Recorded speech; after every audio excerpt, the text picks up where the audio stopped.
Shalom a todas y a todos, transmitiendo una vez más para la Academia de Conocimiento del Mikdash. En esta ocasión les traemos acerca del Korban Pesach, la ofrenda pascual. Comenzamos.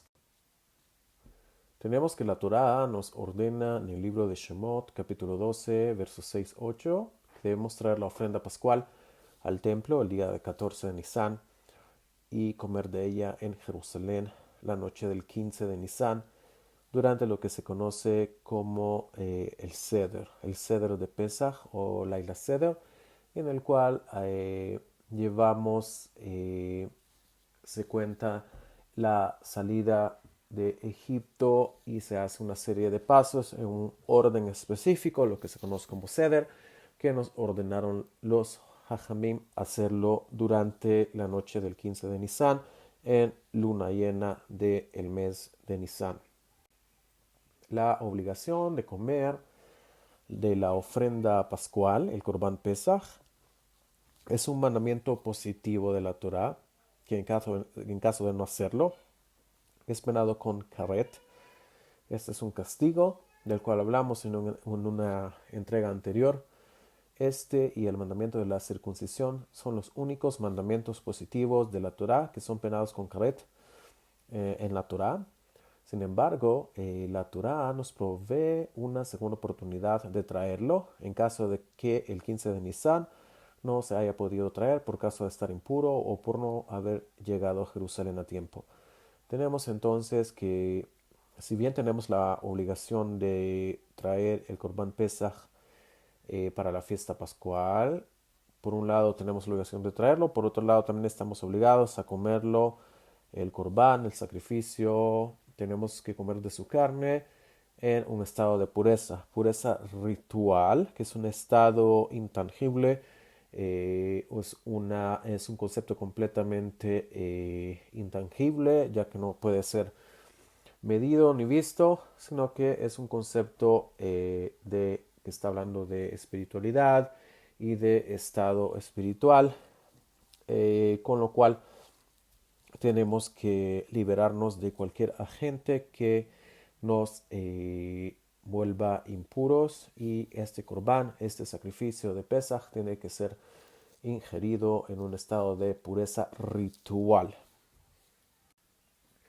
La ofrenda es traída entonces el 14 de Iyar, en caso que no se haya podido presentar en el mes de Nisan, en la fecha prevista para el sacrificio pascual, conocido como, en este caso se trae un mes después. El mes siguiente después de Nisan es el mes de Iyar, y este mes el 14 de Iyar, y esta ceremonia se conoce como un Pesach Sheni, un segundo Pesach, una segunda Pascua, en caso de todos aquellos que por alguna razón no pudieron presentar su sacrificio en la fecha en que la Torá demanda que hay que presentarlo. Con esto vemos la importancia que tiene el traer la ofrenda pascual al templo.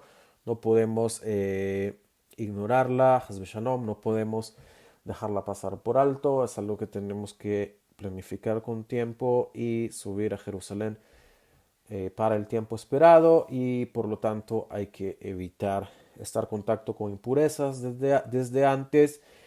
Y sabemos que según la Torah hay ciertas impurezas que requieren un cierto tiempo para poder purificarnos de ella, como en el caso de la impureza por muerto, que se necesitan 7 días de purificación y poder ser rociados con el agua de Hatat, Mei Hatat, de cenizas de la vaca roja, para poder purificarnos de esto. Y toda esta ceremonia lleva cierto tiempo, entonces debemos de tener en cuenta esto de manera práctica. Una vez estando en pie el templo, hay que tener mucho cuidado con agentes que puedan impurificarnos.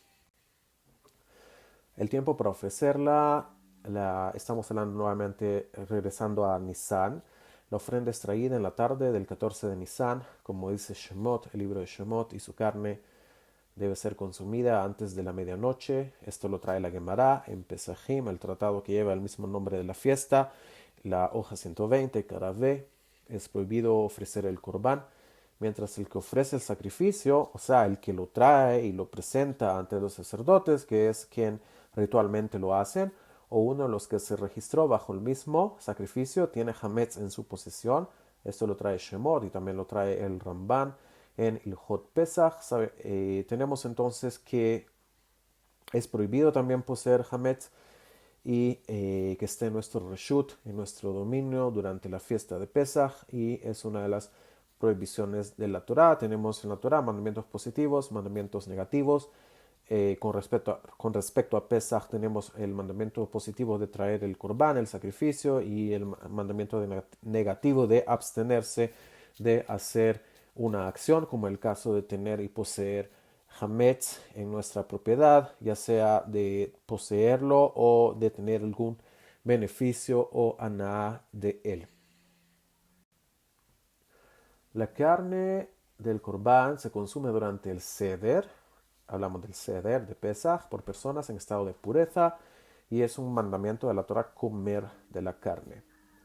Para poder comer uno debe registrarse bajo un animal que va a ser traído antes de ser faenado. Entonces, por poner un ejemplo, la familia Israel o la familia Peretz se registra todos sus individuos, y los que van a estar juntos en el ceder se registran bajo determinado animal, lo presentan en el templo. Ya vamos a hablar un poco más de esto, y ellos quedan registrados bajo este sacrificio y salen del compromiso de traer el corbán, registrándose bajo el sacrificio, un sacrificio específico.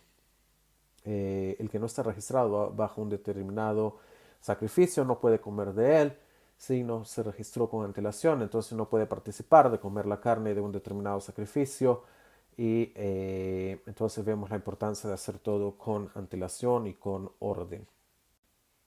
Una persona no puede comer su porción de carne en dos lugares, sino que tiene que estar en un mismo lugar. Un hombre que no esté circuncidado se le considera un arel con ain, o sea, una persona que no está circuncidada, no puede comer de la ofrenda como lo ordena la Torá. Incluso una persona circuncidada, pero que sus hijos o sus esclavos varones no lo están, no puede comer del sacrificio. Hoy en día, pues, afortunadamente no tenemos esclavos, y entonces en este caso aplicaría para personas que están bajo el dominio de cierta persona del pueblo de Israel, y el cual convive en su casa, trabaja en su casa, vive en su casa y recibe todo su sustento de esa persona. La carne debe ser asada sobre el fuego, no debe ser cocida ni ser comida cruda. Los huesos del animal, del sacrificio que debe ser traído, no deben ser quebrados. Recordemos que el simbolismo de este sacrificio es la salida de la esclavitud hacia la libertad, y por lo tanto al liberarse tenemos que estar completos y tenemos que estar listos para servir al Creador, ya que como el mismo Creador nos dice en la Torá, Hashem nos sacó de la esclavitud de Egipto para que fuéramos sus siervos y podamos servirles como hombres libres. Ofreciendo el sacrificio en estado de impureza, tenemos que un individuo que está impuro no puede traer el sacrificio al templo, lo mencionamos anteriormente. Sin embargo, si la mayoría de la comunidad está impura por resultado del contacto con muerto, lo que se llama tumat met, la comunidad trae el sacrificio en estado de impureza. Incluso los individuos que sí están puros participan con los individuos que están impuros. Esto lo trae la Mishnah, y un principio muy interesante. Como sabemos, Arov Kovea, la mayoría establece algo, y en este caso, como tenemos la obligación de traer el sacrificio y lamentablemente la mayoría se encuentran en un estado de impureza, tenemos la parte teórica de que en teoría podrían hacerlo en estado de impureza si toda la mayoría está en estado de impureza. Sin embargo, como dijimos anteriormente, si un individuo está en estado de impureza, sin embargo no es toda la comunidad, sino que un individuo aparte, él no podría participar del Corbán, tendría que esperar entonces un mes después para poder completar con su obligación. Tenemos un poco de las Ilhot, Korban Pesach, las leyes con respecto al Korban Pesach, capítulo 1 que trae el Rambam, Maimónides. Traemos algunas para que podamos discutirlas un poco. Como sabemos y mencionamos anteriormente, es un mandamiento positivo, tanto para hombres como para mujeres. Poder traer el sacrificio, se debe traer un cordero o un cabrito macho de 1 año. Debe ser sacrificado en el patio del templo, como los demás sacrificios. Debe ser hecho luego del mediodía, después que se ofrece el sacrificio continuo diario de la tarde y que se ha hecho el servicio del incienso y que se han hecho el encendido de las lámparas. Se hace el sacrificio entonces hasta el final de la tarde y antes de la medianoche. Se empieza con el servicio en el templo, empiezan los sacerdotes a ofrecer la sangre en el altar de este sacrificio, que como dijimos es un cordero, un cabrito macho de 1 año. El que hace el sacrificio poseyendo el mínimo de una oliva, lo que se llama kazait de hametz, se hace merecedor de castigo o latigazos. Sin embargo, el sacrificio sigue siendo aceptable. Si por error entonces tenía posesión de hametz, habiendo ofrecido el sacrificio, poseyendo hametz, la sangre debe ser rociada en el yesod, que es la base del altar, que se encontraba en dirección sur-oeste del altar. Ahí hay un lugar que se conoce como el yesod y ahí se hacía el rociamiento de la sangre del corbán, del sacrificio de Pesaj. Luego de haber rociado la sangre, se le sacan los órganos internos, el sebo, para ser quemados en el altar, el resto del animal juntamente con su piel. Se le entrega a la persona que trajo el sacrificio para que pueda ser consumido, asado y comido en casa o en el lugar donde estaban residiendo o pasando la noche, para poder consumirlo en estado de pureza en ese lugar. El cebo puede ser quemado hasta el amanecer, lo que se conoce como Amud Shahar. Esto si el festival recae en Shabbat, de lo contrario debe ser quemado antes. Como sabemos, en Shabbat se traen sacrificios extra en el altar, lo que se llama Korban Musaf. Entonces había trabajo extra para los sacerdotes en el templo, y por eso si era además Shabbat y era Pesach, las dos cosas a la vez, había todavía mucho omes, había mucho trabajo extra en el templo, y entonces llevaba más tiempo de que todos los órganos de todos los corderitos o los cabritos que se habían traído y se habían sacrificado, que todos estos órganos fueran quemados en el altar. Tomaba más tiempo. Entonces, en caso de haber tenido mucho trabajo, ya sea porque fue Shabbat, eh, se pueden quemar los órganos hasta el amanecer, hasta Amud Shahar. Esto si el festival recae en Shabbat, como dijimos, debe ser ofrecido de manera grupal. El Rambam habla de kitot, o sea, de grupos, que se trae el sacrificio en grupos. Digamos que un cabrito o un corderito, bajo ese cabrito o corderito están registradas un cierto número de personas. Esto el Rambam lo explica de manera de kitot. Habla de Shalosh Kitot, con no menos de 30 personas por grupo. En caso de haber más de 30 personas, solamente 30 entran al patio del templo, la Azarat Kohanim.